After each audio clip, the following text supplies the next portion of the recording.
it clearly, from the stories we are seeing, it clearly impacts the budget of Kiwi households at a very basic weekly bloody level. It just costs more to do stuff. So do people then start changing their behaviours pretty rapidly? And what do we see? Are we starting to see that? No, look, the fuel is what is known, economists call it, it's inelastic. That means for a long term, not short term, for about every 10% increase in price, we get a 1.5% change in demand. You can't just go out and decide, hey, today I'm going to buy a new car and it's going to be more efficient. Not many people can do that. The bus services in Auckland, I saw they proudly announced that they've got all their drivers back on, but they're still at 83% of their pre-COVID levels. So people might move into a bit of public transport.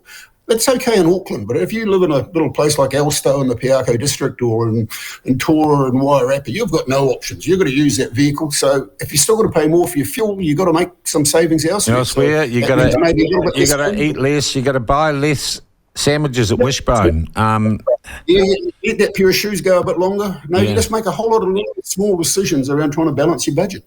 All right, so we don't see people using their cars less because they use their cars as necessity. Is that kind of what you're saying?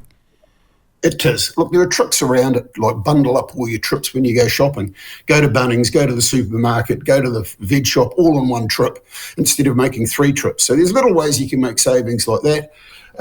Walking when you can, don't do the short trips. Your car never gets to operating temperature. No, do a bit of exercise. But for those people who've got to go across town to work, who can't work from home, say, because that's what is happening a little bit. People are, if they can, they'll work a day or 2 from home if their work lets them. But if you're in manufacturing or you've got to get to work, you've just got to drive there and get back. And really interesting, Terry, here's a text we just got through from Brett. He says, it doesn't really matter what the price of gas is.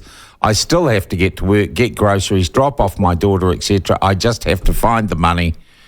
And he says probably my self-funded blood glucose monitor will go because he's clearly diabetic. Yeah. So that's the truth of what you're saying.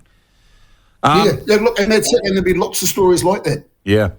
So Terry, you say there is still upward pressure. This isn't as bad as it's going to get. Give me a ceiling. I mean, how high can this go? Well, here's the real kicker. I talked about the price of a tonne of carbon being $171. The Climate Change Commission believes the true price should be $250 per tonne, and that we should get to that target by increasing the ceiling by 10% plus the rate of inflation per year. So when you look at, we're paying something like about 13 cents when it was at $65. Imagine what you're paying when it's at $250 a tonne. And then that's just without all the recent announcements about building new tunnels, more roads. It's not just the capital cost to build those, it's the cost of the maintenance. And we've got poorly maintained roads now that we need to spend nearly $1 billion to fix. Who pays for all that? That's all got to be through the petrol or the road user charges or through general taxation. Yeah. There's no free lunch here. Yeah. Terry, is there anything a government can do to soften this impact? Because obviously we're, international fuel prices, nothing to do... Oh, no, sorry, one other important question. Does closing, before all the nutters start texting me, does closing Marsden Point have anything to do with the increase in the price of petrol at the pump for New Zealanders? None whatsoever. Thank you. That's all you need to say on that, Terry. That's great. Nothing to do with Marsden Point, people.